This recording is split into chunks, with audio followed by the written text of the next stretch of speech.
I want to say quickly before the video starts, the first part of this video is me going through the actual dev blog. Towards the end, I'll give a shorter breakdown. If you only want a quick overview, I'll leave a timestamp on the screen here, so you can skip to that part if you really want. Enjoy. Okay, welcome back everybody. We have another dev blog. I say another dev blog. We hadn't had one for like a year-ish. But they have just released dev blog 9, the Gen 4 recap. Today, I'm just going to go through and summarise everything that they've said in the dev blog. So, howdy strangers, this is Zoxic and welcome to our 9th dev blog. Over the past year, the development team have been hard at work reworking the game to bring out one of the biggest updates yet, Gen 4. So while we had to rewrite the framework, Gen 3, while a technological improvement from Gen 2, fell short of what makes BRM unique. Rather than expanding on what we had in Gen 2, Gen 3 felt like a reimagination or even an impersonation of Gen 2. Severely lacking a sense of direction and character that made BRM5 popular in the first place.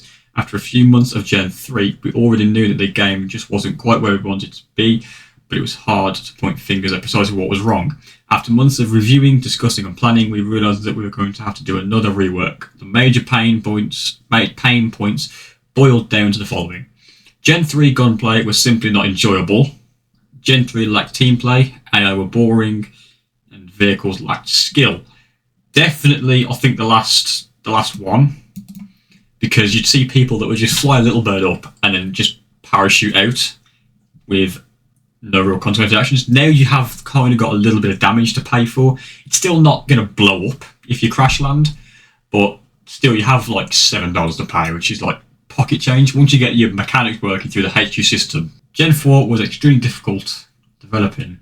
Coming off the back of Gen 3 development, we were well aware of how the community would react to another incomplete release. This meant we had a massive problem on our hands. If we took too long to develop Gen 3, we would not have the cash flow to maintain our developers. If we rushed the update out, we would have the same problems as Gen 3, making the whole rework pointless. We also understood that mass testing was essential for a smooth launch. Gen 3 was only tested by developers, something that Operation Resurgence lacked. That is actually pretty right. So when Gen 3 launched, it was like the launch was not finished. They had the first problem was that private servers weren't enabled, and when you went into open world on launch night, which was like Christmas Eve, you had 100-player servers, which was like you had 100 people packed into server, and the server from like the first 5 minutes was not playable. So they had to shut down the servers immediately and revert it to like I think 50 players, and then the specifics during the development are outlined in the following sessions, but it can most summed up as pain, suffering and coffee. Despite what some may think, Gen 4 went through quite a few rounds of testing and to our knowledge should have been quite stable on release. However, nothing ever goes to plan, and upon release of Gen 4 we had quite a problem with server lag. That being said, Gen 4 released a whole lot better than Gen 3.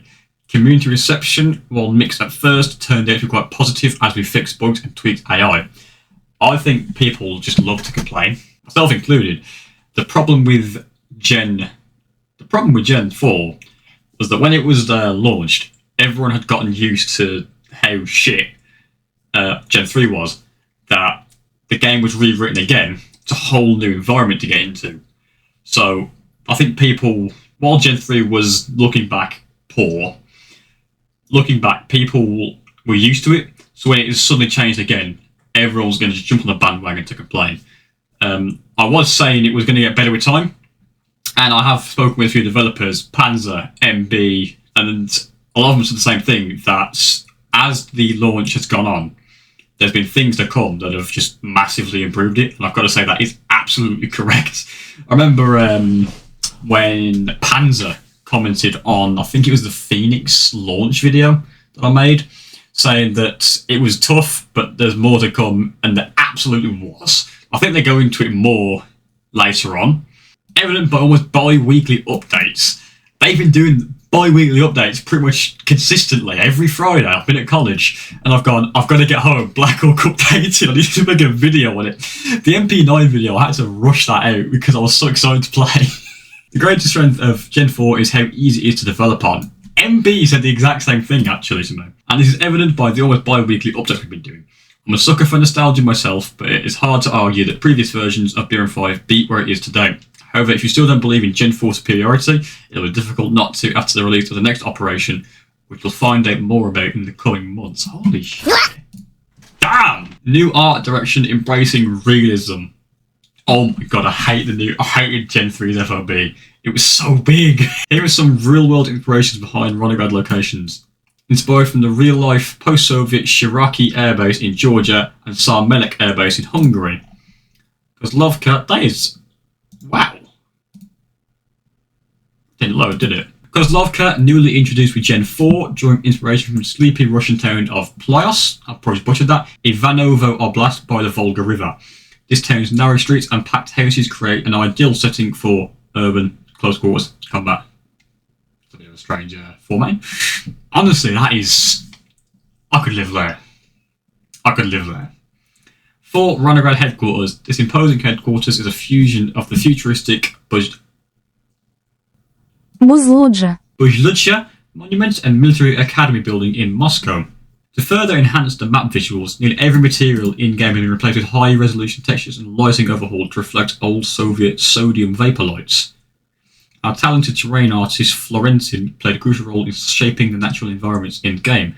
Ronograd received a brand new collection of beautiful trees, taller, fuller and more detailed than those from Gen 3, complementing the mountainous terrain of Ronograd. Absolutely! They cooked with it. The new terrain is stunning. It's pretty much piggybacked off of Gen 3, which was probably the only upside. Gen 3, the terrain was stunning. BRM5's PvP maps were also not left behind, with Tokyo, Coast, Favela, Manhattan and Office undergoing complete facelifts. A standard map was Favela, completely redesigned from the ground up by Grav. This map delivers a close quarters combat on the slopes of Roshina, Brazil's largest favela, built on the bottom of a mountainside. Gen 4's AI was significantly upgraded compared to their predecessors. Basic combat traits like accuracy and movement speed are now readily configurable, allowing for different enemy types to have vastly different capabilities. The rotary wing flight model. I'm going to skip over the gunplay improvement because it's pretty self-explanatory, really. Helicopters are a staple of Black Hawk's franchise, and it's only appropriate that BRM5 should be some of the best on the platform. Like with Foreign, we have to start with the basics if we want credible behaviour to take place. That meant more research and fewer shortcuts.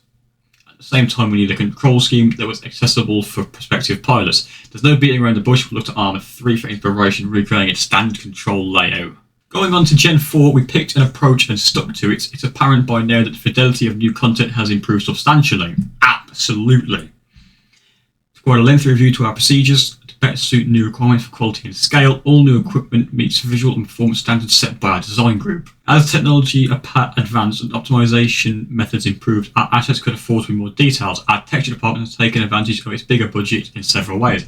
Colours and camouflage patterns are made true to life, with the standardisation helping to cut down on the disparities seen in previous versions.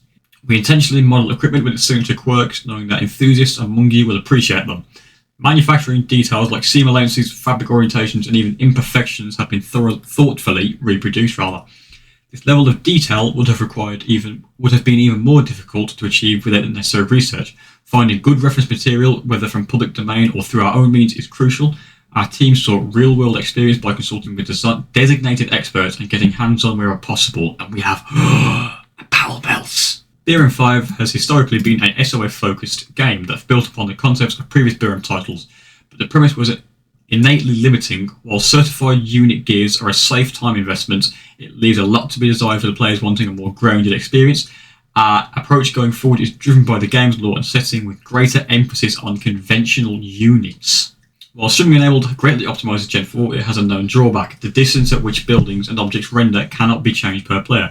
This means players on high-end hardware won't be able to experience the map's full potential with greater render distances. It also means that when the server or player's network connections can't keep up, objects in the world can fail to render, causing issues such as distant enemies being hidden and player characters falling through the world. Conclusion, thank you for reading the development recap. It's definitely the most tech-heavy one we've done, so I appreciate it if you've taken time to read everything. BRM5 is currently in the best position it's ever been in. and have never been as passionate about the project as I currently am, and I'm really excited to eventually share the next chapter of BRM5. The community support through Gen 4 has been amazing. As a gamer myself, I know the frustration of rebuying things, redoing loadouts and relearning controls, etc.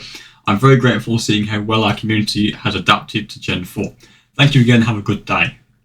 Wow. So, to summarise the dev blog, Nar goes on to justify the reasons as to why the dev team decided to rewrite the game from scratch again, and makes some pretty valid points, and goes into further detail with the changes made to the map and AI, in particular drawing attention to the changes made to how AI would react to different scenarios, such as seeing the player kill their teammates or hearing a gunshot. Plus, it was nice to hear that they're already looking beyond Operation Phoenix on the Gen 4 engine and see some sneak peeks to upcoming updates as seen pictured here. Not to mention, it's always interesting to see the references that they draw from real-world equipment that will eventually make its way in-game. The dev blog also goes on to mention specific design choices like how they built certain POIs, with the airbase being designed around Shiraki Air Base in Georgia and Fort Ronograd's central building being designed around the Buzluja monuments. They also touched on things like optimization, with the most important feature being the implementation of streaming enabled to BRM5, as well as going over the decisions and inspiration behind the rotary wing flight model. I enjoyed this part in particular just because of how they show you just how many different forces are acting on the helicopter in-game in real time. Anyways, that just about covers everything. That's the breakdown to the 9th dev blog. If you went through the whole video, I'm sorry you had to listen to me waffle for 10 minutes, but I hope you did enjoy it in the end. I'm not a fan of making my video conclusions too long, and I can't think of anything else to say other than join the community Discord, link in the description, and in a bit, fellas.